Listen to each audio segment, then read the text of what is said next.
पहलगाम हल्ल्यानंतर सीएसएमटी आणि पुणे स्थानकावर आता सुरक्षा यंत्रणा अलर्टवर. स्थानकांवर आरपीएफ, जीआरपी, एमएसएफ, डॉग स्क्वॉडकडून संयुक्त गस्तीला सुरुवात.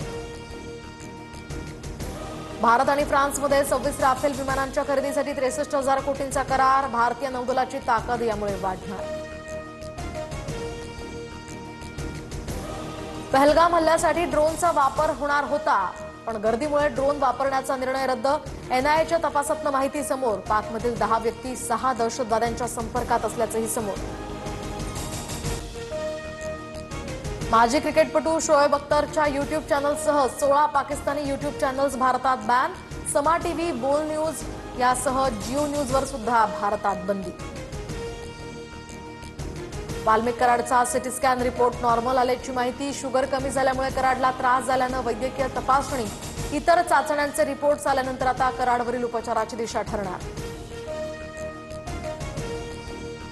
एल्फिन्स्टन ब्रिज संदर्भात आज अधिकारी आणि स्थानिकांची महत्त्वाची बैठक. आधी पुनर्वसन करा, मगच पूल पाडा. प्रभादेवीतील रहिवाशांची मागणी.